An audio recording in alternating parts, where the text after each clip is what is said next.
그럼 제3세션을 바로 시작하도록 하겠습니다. 제3세션은 화우의 배지훈 변호사님께서 중대재해 수사는 어떻게 진행되나 라는 주제로 발표해 주실 예정입니다. 배 변호사님은 사법연수원 40기로 서울중앙지방검찰청, 서울남부지방검찰청 검사 등을 역임하셨고 2021년부터 화우의 파트너 변호사로 활동 중이십니다. 그럼 배지훈 변호사님 발표 부탁드립니다. 예, 안녕하십니까. 방금 소개받은 형사대응그룹 소속 배지훈 변호사입니다. 중대재해처벌법 시행 이후에 여러 건의 중대재해 사건이 발생하고 현재 수사 중에 있습니다. 지금부터는 중대재해 사건 예상 수사 절차 및 대응 방안 등에 대해서 살펴보는 시간을 갖도록 하겠습니다. 기본 목차입니다. 처음으로 중대재해 사례를 검토해보고 두 번째로 중대재해처벌법 시행에 따른 기업의 일반적인 대응 절차 등에 대해서 한번 보고 그 다음으로 제일 중요한 부분인 중대재해처벌법 시행에 따른 구체적 수사 절차 등에 대해서 한번 살펴보고 마지막으로 향후 기업 대응 방안 등에 대해서 논의해 보겠습니다. 중대재해 사례입니다. 기존에 처분되었던 중대재해 사건의 수사 재판 그런 현황들과 최근 발생한 중대재해 사건의 수사 상황 등을 살펴보도록 하겠습니다. 먼저 2018년 A화력발전소 하청업체 근로자 사망 사건입니다. 사안의 개요는 2018년 12월 A화력발전소 컨베이어벨트 운전 하청업체 근로자가 사망하였던 사고가 발생하였고 이 사건을 수사한 결과 2020년 8월 원청인 S발전 대표이사 등 16명이 산안법 위반 등으로 불구속 기소되었습니다. 당시 수사 단계에서는 S발전과 하청업체 사이에 실질적인 고용관계가 존재함을 전제로 해서 산안법상 사업주로서의 안전보건 조치 의무를 위반하였다는 취지로 S발전 대표이사가 기소되었던 것이었습니다. 그런데 재판 과정에서 쟁점은 도급인 대표에게 산안법상 안전보건 조치 의무 위반 고의가 인정되는지 여부가 다투어졌고 그 결과 2022년 2월에 1심이 선고되었는데 도급인 대표가 컨베이어 벨트 관련한 위험성 등에 대해서 구체적으로 인식하였다고 보기 어렵다라고 판단해 무죄가 선고되었습니다. 물론 함께 기소된 나머지 피고인들에 대해서는 모두 유죄가 선고되었습니다. 그러나 현재 이 사건이 중대재해처벌법이 시행한 후에 발생하였다고 한다면 수사 및 재판의 쟁점이 크게 변화되었을 것으로 예상되고 이 1심 무죄 선고와 다른 결과가 발생할 수도 있었을 것이라고 예상이 됩니다. 따라서 중대재해처벌법 시행 후에는 그에 따른 새로운 수사 절차를 파악하고 그에 대한 대응이 필요한 것으로 보입니다. 두 번째로 최근 사례를 한번 살펴보도록 하겠습니다. 2022년 여수 비사 공장 폭발 사건입니다. 사안의 개요는 2022년 2월경에 화학업체 비사에서 공장 폭발 사고가 발생하였고 근로자 4명이 사망하고 4명이 상해를 입은 사건이었습니다. 수사 경과는 2022년 2월 중순경 현장 사무실 등이 압수수색되었고 관련자 조사가 이루어졌습니다. 그리고 그 며칠 후에 본사 사무실 등에 대한 압수수색이 이루어진 것으로 확인되고 있습니다. 물론 이 내용들은 현재 수사 중이므로 언론 등을 통해서 확인한 내용들입니다. 고용노동부는 현장 사무실 압수수색 후에 본사 차원의 안전관리가 부족했다는 정황을 일부 확인하고 비사 대표를 중대재해처벌법 위반 혐의로 입건하였던 것으로 확인되고 있습니다. 이와 같은 중대재해처벌법 시행 이후에 경영 책임자 등에 대한 입건 그리고 수사가 실제로 이루어지고 있고 수사상 쟁점은 중처법에 규정된 안전보건 확보 의무 위반 여부일 것으로 예상되고 있습니다. 이하에서 계속해서 구체적인 수사 절차 그리고 대응 방안 등에 대해서 살펴보도록 하겠습니다. 중대재해가 발생했을 경우 기업의 일반적인 형사를 비롯한 행정, 민사 대응 절차를 도식화한 표입니다. 먼저 행정상으로는 고용노동부의 재해조사, 특별감독, 작업중지, 진단 명령 등이 이루어질 수 있고, 이와 같은 조사 내용에 따라서 과태료, 사법조치, 그리고 작업 재개 등의 조치가 있을 수 있습니다. 그리고 민사상으로는 사망 피해자 유족과의 합의, 산재보상 청구 등의 절차가 진행될 수 있습니다. 자, 그런데 본 발표는 중대재해 발생 시의 예상 수사 절차와 이에 대한 형사 대응 방안에 대해서 검토하는 것이기 때문에 간단히 도식화한 저 내용을 바탕으로 해서 이하에서는 구체적인 형사 대응 관련 내용에 대해서 살피도록 하겠습니다. 수사 절차도라고 표시를 했는데 간략하게 수사가 어떻게 이루어지는지 전체적인 과정에 대해서 전체적인 과정보다는 전체적인 틀에 대해서 한번 검토해 보겠습니다. 중대재해 발생 시에 고용노동부는 산안법 위반, 중대산업재해로 인한 중처법 위반 사건을 수사하게 될 것이고, 경찰에서는 업무상 과실치사, 중대시민재해로 인한 중처법 위반 사건을 수사하게 될 것으로 보입니다. 그리고 역시 수사 방법은 임의수사, 강제수사 모든 방법이 동원될 것으로 보입니다. 그리고 검찰은 고용노동부, 경찰이 송치한 사건을 송치받아서 보안 수사를 거친 후에 기소 또는 불기소하는 결정을 하게 될 것으로 보입니다. 물론 화재 사고나 붕괴 사고, 폭발, 교통사고 등 대형 참사 사건의 경우에는 검찰이 직접 수사 개시를 하는 경우가 있을 수 있을 것 같습니다.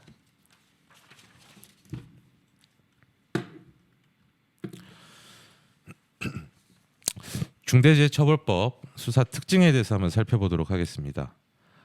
산안법 위반의 경우에 산안법 규정 자체가 의무 주체는 사업주, 법인 사업주나 개인 사업주, 행위자는 대표자, 대리인, 사용인, 종업원 등 행위자에 따른 개방적 구조로 규정되어 있고, 수범 의무 내용 역시 안전보건 조치 의무로 규정되어 있어서 이에 따라서 기본적인 조사 대상은 안전보건관리 책임자, 즉 현장 소장이라든지 공장장 등에 집중이 되어 있었고, 압수수색 등 장소적 범위로서도 사고 현장이라든지 현장 사무소 등에 국한돼서 주로 이루어졌으며, 압수수색 대상 역시 안전보건 조치 의무와 관련된 사고 현장 보관 자료였던 것이 일반적이었습니다.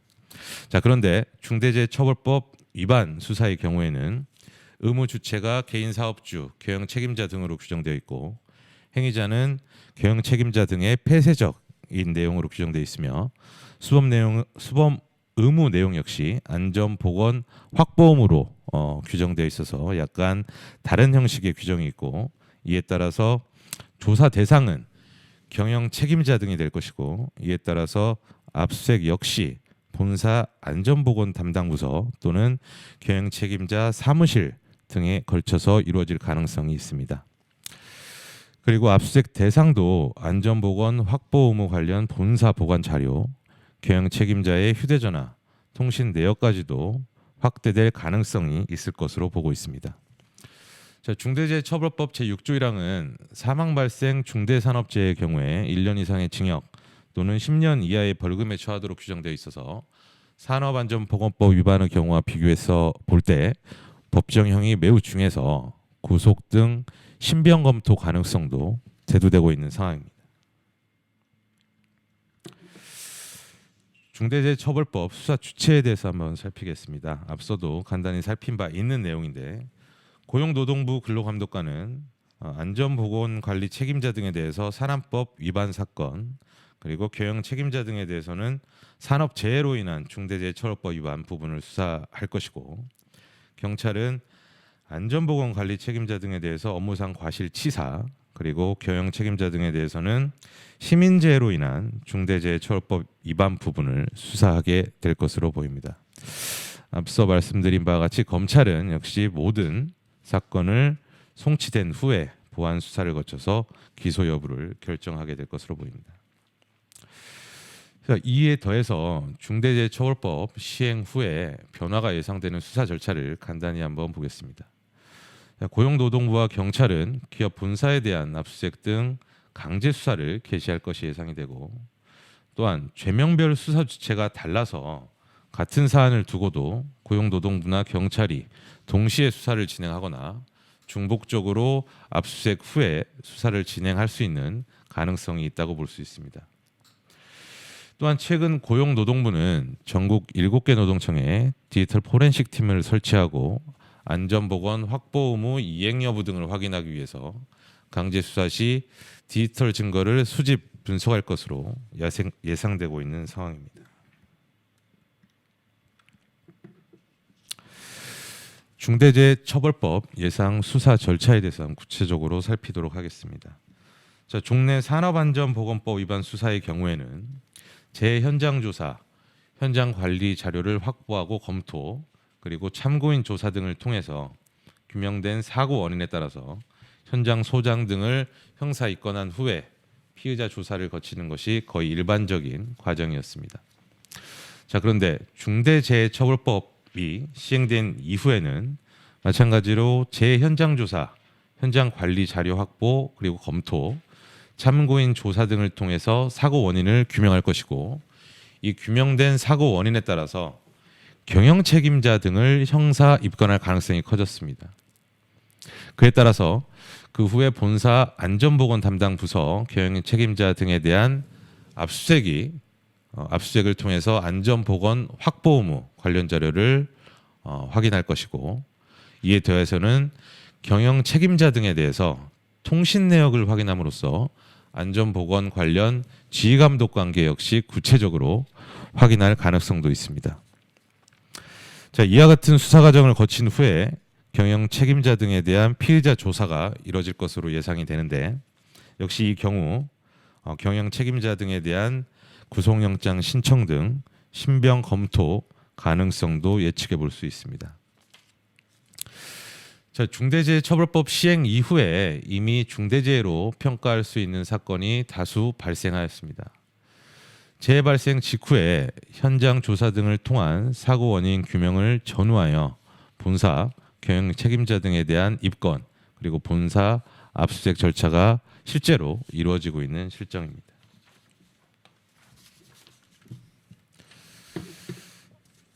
중대재해처벌법 위반 수사의 핵심은 중대재해 발생과 안전보건 확보 의무 이행 여부 등 사이에 인과관계가 있는지 여부가 될 것이고, 지금 보시는 바와 같이 사실관계에 따라서 강학상 4가지 정도 경우를 상정할 수 있을 것으로 보입니다. 자, 첫 번째, 두 번째 경우에는 안전보건 확보 의무를 이행하였기 때문에 강학상 경영 책임자 등에 대해서는 인과관계가 인정되지 않을 가능성이 높아 보이는 상황이고, 세 번째 경우에도 산안법상 안전보건 조치 의무가 된 점에 비춰보면 경영 책임자 등의 의무 분리행과 사고 발생 사이의 인과관계를 부인할 여지도 있다라고 볼 수 있는 상황 같습니다. 전형적으로 사의 경우에 인과관계가 인정된다고 볼 수 있는데, 다만 이와 같은 경우에도 행위자의 이례적인 돌발 행동 등이 직접 원인이 되었을 경우에는 인과관계가 단절 가능성이 있는 상황이 있을 수 있다라고 볼 수 있을 것 같습니다.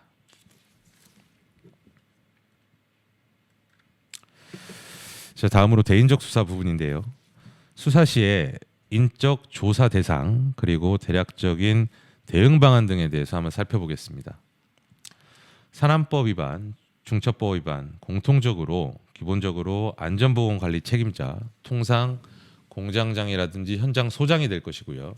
관리 감독자, 그리고 안전 관리자 등에 대한 조사가 이루어질 것입니다. 이에 더해서 중처법 위반의 경우에는 안전보건 담당 부서의 임직원 또는 경영 책임자 등에 대해서 조사가 이루어질 것입니다. 자, 중처법 위반 인적 수사의 경우에, 즉 조사를 받는 경우에는 사실관계가 모두 다를 수 있기 때문에 진술 내용을 예측할 수는 없으나, 일반적으로 진술 시에 중대재해가 발생했다는 사실 자체만으로 책임을 자인하는 취지의 진술을 한다든지, 재해 원인과 안전보건 확보 의무 분리행 간의 인과관계 유무에 관하여 추정적 진술을 하는 태도는 지양을 해야 된다고 보고 있습니다. 결국 중대재해처벌법에 따른 안전보건 확보 의무를 철저히 이행하였음을 증거 자료로 입증하는 것이 필요하다고 할 것입니다. 계속해서 대물적 수사 부분에 대해서 보겠습니다. 산안법 위반 수사의 경우에는 대물 수사의 대상이 안전보건 조치 의무 이행 관련 자료 등이 될 것이고, 중처법 위반의 경우에는 안전보건 확보 의무 이행 관련 자료가 주된 자료가 될 것입니다. 종래 산안법 위반 수사의 경우 현장 보관 안전보건 조치 의무 이행 관련 자료들을 임의로 제출하는 경우가 많았었고, 중처법 시행 이후에도 이와 같은 부분은 실질적으로 유사하게 진행될 가능성이 높아 보입니다.